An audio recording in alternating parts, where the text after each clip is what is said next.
Hi everybody, welcome back to Small Caliber Arms Review. I'm Richard. Today I want to do just kind of a little tutorial thing, kind of a introduction to leatherworking.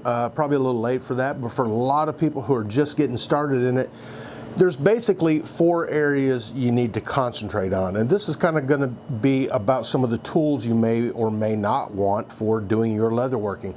The first thing is going to be layout and cutting. You're going to get a piece of leather, you're going to lay out your patterns. A lot of things you can get for that. You can get weights to hold your pattern down on your leather. You can get some straight edges. I suggest definitely getting some straight edges, and this is a nice one here. This is Rule Tech. It's a 12-inch center finding rule. 0 starts in the middle and the numbers go outward up to 6 inches on each side. You're going to need a bunch of different straight edges, whether it's a plastic ruler or I got all kinds of junk in my little drawer here. Just a plastic ruler, a metal ruler. I've got this little tiny ruler in here that's marked into, let's see, I got 30 seconds, I got 64ths, I got tenths and 100ths of an inch on here.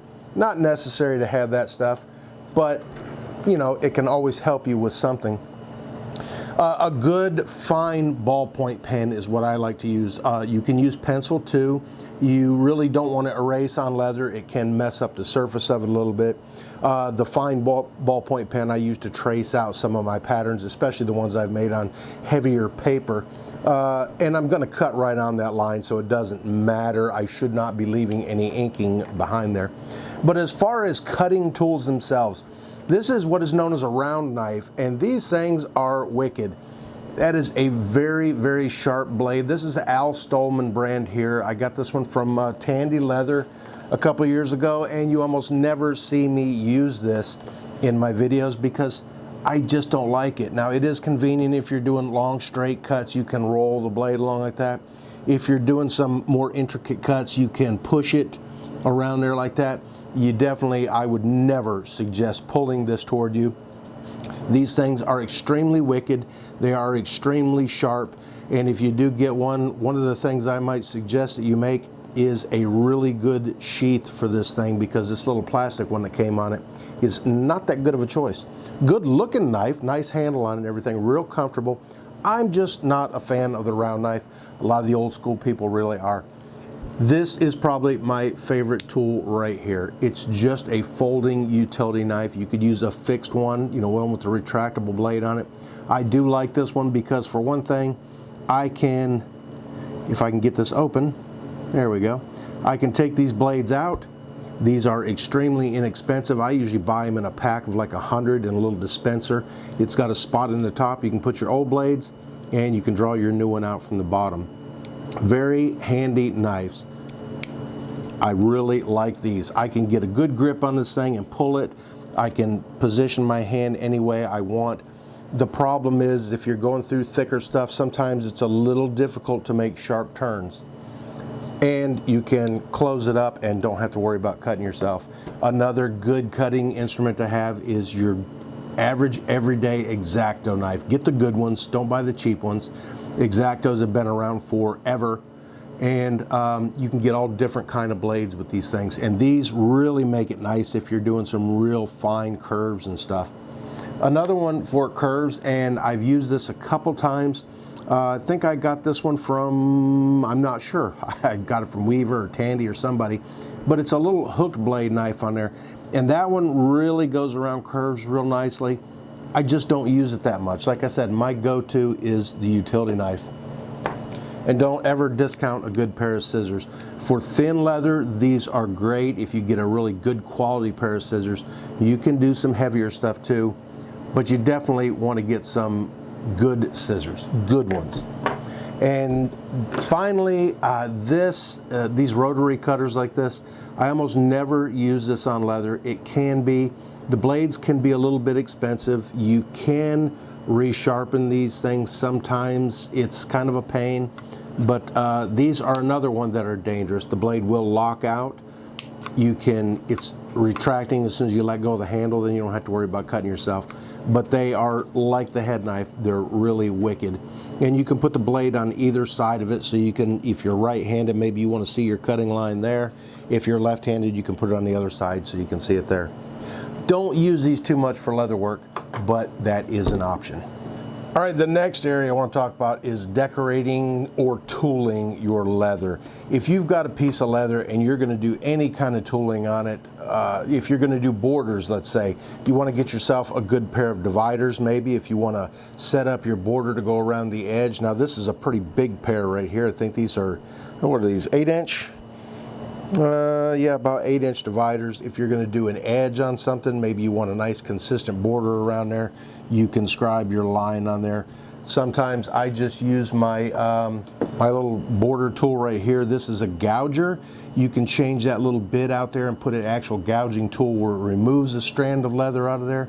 Or with this one, I just have this little rounded blade on there, and you can use that to put it up against the edge and establish your border line on there. When it comes to decorating tools, there are tons of things that you can get. I've got a whole selection here. This is not all of them that I have. I made this little walnut block years ago, and it is way too small for all the tools I've got. But a lot of my more commonly used ones are in there. There's basket weaves, there's backgrounders. There is so many different tools that you can get for tooling leather. One of the things you're going to need is you're going to need some kind of mallet. This rawhide mallet was the first one I got in a kit I bought, and I do use it from time to time. It is a little worn on the face there from constantly tapping on these tools. I did upgrade sort of. I got these nylon little mallet and maul here, and you can get these in a bunch of different weights, and that's going to be what you're going to be tapping on your leather with these tools on there, and you're just going to establish your design in there and move it along. A lot of different techniques used with different tools too, and I'm not going to get into all that, but a good mallet is going to be essential. A good beveling tool. I only use this one. They come in different sizes. I really like this one, so if you're going to put a bevel on something, it just peels off that corner right there. And you want to keep these good and sharp, and you can sharpen them too. They're a little tricky to sharpen. I'm not going to get into that either, but a very good beveling tool is an essential tool that you're going to want to have.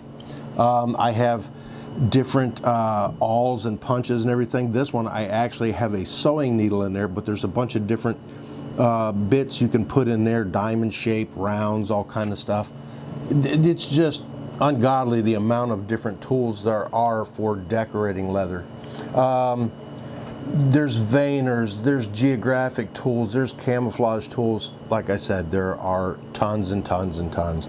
But for decorating, you're going to want to find the things that you want to get the design that you want. The essentials are a good maul or mallet and a good something to establish your groove lines and your layout lines and everything, and the sky's the limit on that. Anything you want to do. All these holsters I've got up here, some of them are just completely plain, some of them have some pretty fancy designs on them, but a lot of times I did on a couple of these holsters here, the Hand of God rig from 310 to Yuma. I got another one somewhere I did. It's that one right there. The D Woolham rig. I did all the tooling on there I could with the tools I had, because the original tools that they used in this pattern, a lot of those are no longer available, so sometimes you just got to make do with what you got. Another thing you're going to want is a good burnishing tool. Now this used in conjunction with either toconol or gum tragacanth, and that's a solution that you'll put on the edge once you've done your beveling. This will slick it up and give you that nice rounded edge. I've seen people use just water, and I've seen people use a piece of denim to burnish that edge right there. But a good slicking tool like this is pretty essential tool also to get nice smooth edges on your leather, and that's kind of a mark of good craftsmanship, is a nice smooth glossy edge. You don't want that rough edge on there unless that's the look you're going for. All right, the next part I want to talk about is dyeing and finishing your project. So you've already got your parts cut out, you've done all your tooling and everything on it. Now this can go either way. I've done it both ways. I've assembled and then dyed, and I have dyed and then assembled. Now dyes, there's tons of different dyes out there. I prefer the Fiebing's Pro dye. This is an alcohol-based dye. It is pretty smelly, but it is a very good dye. It really gets down in there, and you don't have to worry about water washing it away like you do with some of the water-based dyes. This is EcoFlow. This is a water-based antiquing gel. It's a little bit thicker, doesn't penetrate as much. The idea of this stuff is to get it down in your tooling marks to give it an antique look. That's the reason they call it antiquing gel. And you can put it on with a bunch of different applicators. With the Pro Dye, dip dyeing it is excellent. It only takes seconds. Once you run it through your tank of whatever your tank that you put your dye in, the problem with it is it evaporates quickly, so you want to dye it and then pour it back in the bottle. You'll need a good funnel for that because you don't want to waste this. The Pro Dye is quite a bit more expensive. You can put it on with a dauber. This is a dauber. This is a wool, just a scrap of wool that I get, and you can buy a bag with a whole bunch of these little scraps in there and use them for your dye. Pour your dye on there and work it in real good, and those do great. Daubers are really good for the antiquing gel because normally you don't get that all over the part, just in the parts that you want, and then you wipe off the excess, and the idea is to leave that in those little grooves. As far as finishing, there's a bunch of different finishes you can use, and some of them are going to depend on what your final use of the project is, whether it's like saddlebags for a motorcycle or a horse, and you want to make them weather resistant. There's different finishes you can get for that kind of stuff.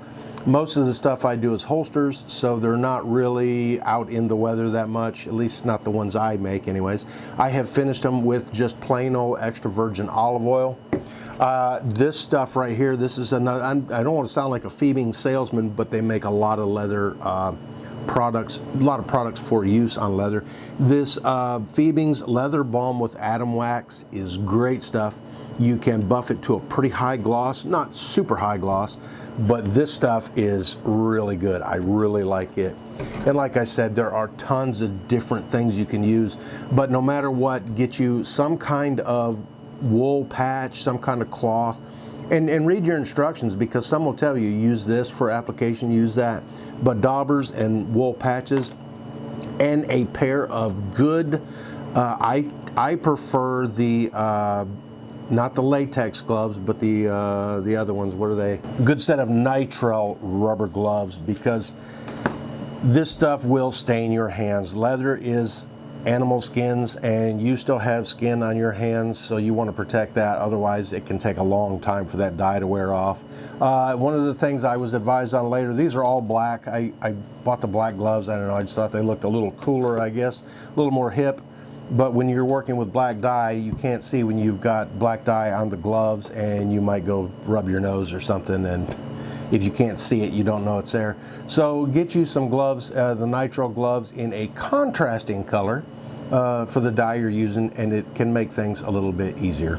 All right, let's talk a little bit about assembly of your project. We went through the laying out and cutting out, the decorating. Some of the things I forgot to mention in decorating were these. These are swivel knives, and they do just what the name implies. They swivel. They do have protectors on these blades, because these blades are also very sharp, and you need to keep them sharp. There's fancy ones. This is a Craft Tool Pro from Tandy with a little angled blade on it. These are extremely wicked blades on here. I actually prefer this simpler, cheaper one for my tooling and stuff. But anyways, some of these are things that you can, when you get the basics down, you want to upgrade and find tools that you need or want or whatever. But in the assembling part of it, you're going to need, the first thing is good stitching punches. I highly recommend good stitching punches, not cheap ones, good ones. These black ones here I picked up from Tandy. I've got a set of 3mm. I've got a 4-prong, a 2-prong, and a single. Of course, the single doesn't matter if it's 3mm, 2mm, or 10mm. It's just a single punch. And then I've got a 4-prong, and a 2-prong in 2mm. Mark them with a piece of tape or something like I did on this one, and you'll see that this one, the tape fell off of it, and I've got them mixed up before by not looking at the size of them. I've got a set of really small 3mm punches here.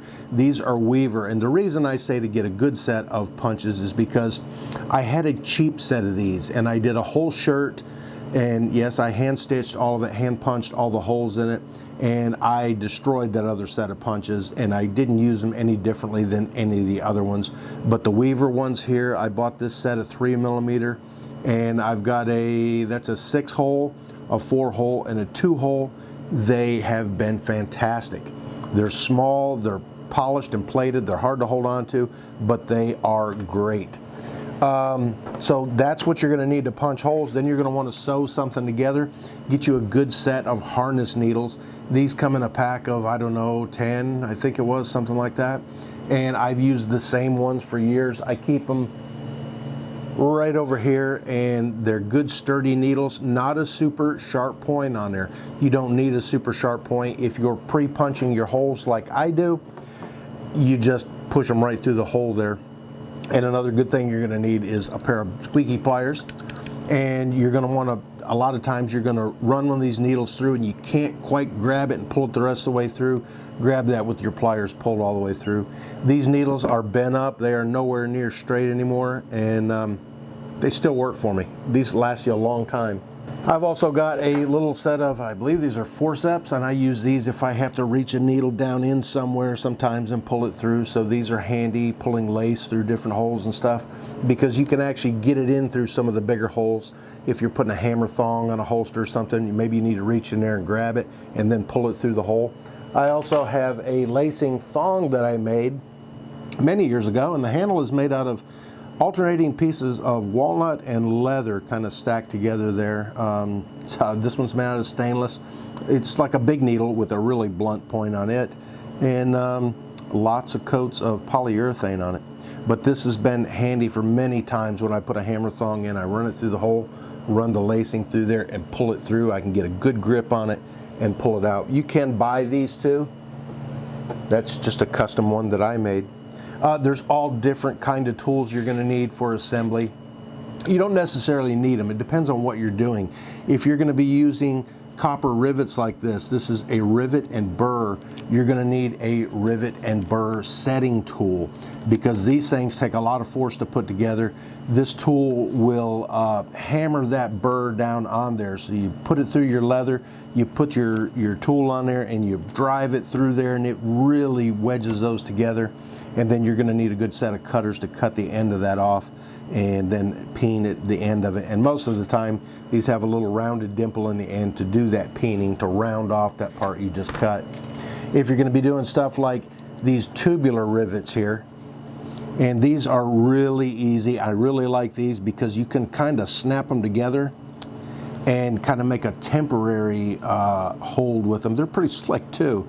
And you can get them in a bunch of different finishes: brass, silver, copper, all kind of stuff. And then right now, before you set it, you can actually pull them apart if you're just doing a temporary fit up. But you'll need the tools to set these things.